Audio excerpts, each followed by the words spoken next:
Hey guys, meron tayong tutorial dito. So ito nga pala yung ating Wi-Fi extender, yung TP-Link natin. So ito yung model niya, TLWA8855RE. So meron mga nag-request ng tutorial nito. No? So ito na, nakuha natin yung unit natin ulit galing sa apartment. So i-deploy ulit natin to, pero una muna i-reset muna natin to. No? So una natin saksak, setup natin. So ito yung ating extension dito. Saksak na natin. Yan. So once nakasaksak na yung ating Wi-Fi, ayan, umiilaw na siya. Kuha tayo ng beads, no? So ito na lang gagamitin natin. Kailangan ko siyang i-reset. Yan. So mga 10 seconds lang. So hindi nyo makikita yung beeping nito. Ayan. So pag umilaw na ng sabay, na-reset na yan, meaning. Tapos gumawa na kayo ng account nyo dito sa ating TP-Link Tether. Ayan, madadownload nyo siya sa Google Play Store. Ayan, yung TP-Link Tether, install lang kayo niyan, no? Tapos pagka-install nyo, gawa kayo ng account nyo. Gamitin nyo na lang yung email nyo. Ayan. So pagka okay na, gila na natin dito. Meron na kayong no devices found. Ibig sabihin, hindi pa natin nakakonect ito, no? So una natin gagawin, pinutin yung ating WPS. So pinindot ko na. Kaya umilaw na yung ating signal icon. Tapos, pagka signal icon na, add tayo ng device. Dito tayo sa may... Dito tayo sa may add extender, no? Kasi hindi naman router yan. Add extender tayo. Ayan. So, the LED are solid. Yung power daw, solid naman. Kitang-kita. Yes, on natin. Local permission, i-grant nyo lang. Alright, so pagka-grant nyo, automatically maghahanap na siya ng Wi-Fi extender natin. So, dapat lalabas dyan yung ating Wi-Fi extender. Since nag-signal on na tayo dito.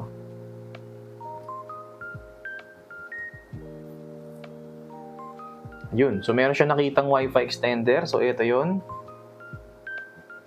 Yung TP-Link extender natin. Kukonect tayo dito, no? So, saan nga ba tayo kukonect? Connect muna tayo dito. From ating Wi-Fi, kukonect tayo sa kanya. Ito, sa TP-Link. Ay, mali.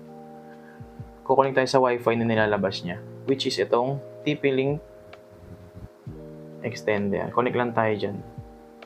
Yan. So, once connected na, as you can see, balik tayo sa app. Sabihin natin connected na tayo. No? Dito na ako connected.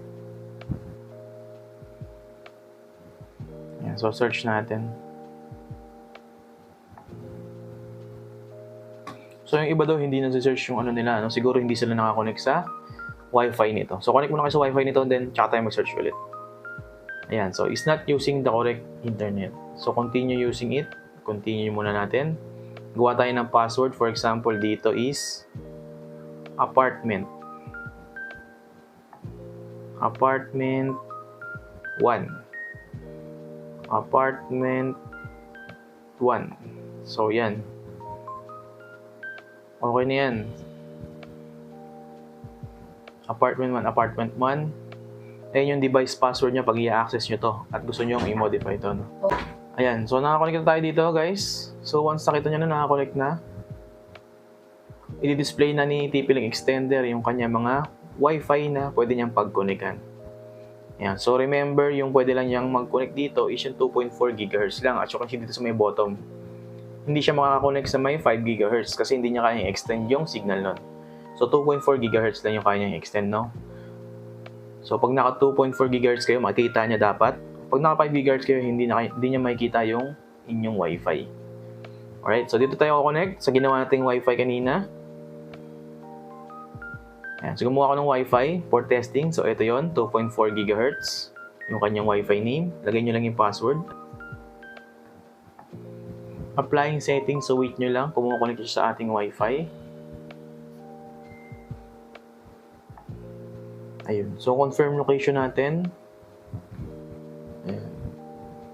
So, once makakonect na tayo sa internet, ilipat nyo na yung inyong Wi-Fi extender kung saan nyo siya gusto i-connect. Kunyari sa kwarto, no? Para ma-check nyo agad yung kanyang signal, no? Ito na yung ginawa niyang Wi-Fi. Oh. EXT meaning, ito na yung kanyang Wi-Fi na pinupush. So, ito na yung signal na nilalabas niya, itong mayroong EXT. And ito na yung password, same nung ini-extend natin na Wi-Fi. Alright, so connect tayo doon, balik tayo. Since nandito tayo sa 2.4, ibang Wi-Fi ID. Balik tayo, dito tayo connect. Ito yung una nating connection kanina. Dito natin siya kinonect. And ito naman yung kanyang bagong Wi-Fi signal na ini-emit na nilalabas niya. So, dito na tayo kukonect ngayon. Ayan. So, connect tayo. EXT. Balik tayo sa Tether app. Yes, I'm connected. Automatically, maglalagin siya. And then, mapubview na natin yung diagnostics tsaka yung settings ng ating TP-Link, no? Ayan. So, medyo mahaba to guys and meron din tayong error. Hindi ko na siya ikakat. Panoorin nyo ng buo para masundan nyo, no? Alright, so network status natin, online na tayo. Meron na tayong internet. Ayun na yun. So, ina-extend na yung ating main network, which is yung 2.4 GHz na si 2.4 GHz Wi-Fi. Yan yung main. Tapos, yung extended network natin is ito na rin, no? Katabi lang yan. Alright, so yan, no? Pwede nyong i-hide yung SSID. Alright, and then clients, dyan nyo makikita yung inyong mga currently nakakonect. So, pwede nyo blacklist yan. In-app na rin, no? Ayan, so working well. Kita nyo, green na green yung signal. So, security, meron din dito. Pwede kayo mag-scan, mag-MAC lookup, public lookup. Ayan, so, dito rin yung ibang settings, no? So, browse nyo na lang din. So, dito yung LED control, night mode. Iba-iba yan. Meron din dyang advanced settings. Yung DHCP, huwag nyo nang pakialaman yan kung plug and play lang kayo. Ang ano nyo lang is yung setup, no? So, operation mode. Pwede kayo mamili dito, no? Pwede siya maging access point mode. Ayan. Pwede rin siya maging range extend, no? Yung access point is gagawin niya siyang decable. Ayan, no? Meron siyang saksakan ng RJ45 dyan. Pwede nyo rin siyang gawing access point. Naka-wired. Tapos, Wi-Fi na siya. Ayan, no? From internet to router, PLDT router sa amin. Ito siya. Naka-wired yan, yung ... Tapos, naka-Wi-Fi na lang siya. So, pwede rin siya maging router, no? So, yun guys, no? Yung operation mode. Scheduled power off. Meron siya. Wi-Fi coverage din meron. Ayan. So, kayo na bahala mag-settings yan at mamili. So, setup nyo lang. Default natin maximum coverage, no? Yung location ng system, hindi naman na importante ito, no? Check lang naman ng signal at diagnostics lang. Ayan. So, perfect signal, just right. Ayan tayo, sa labas lang tayo ng area, no?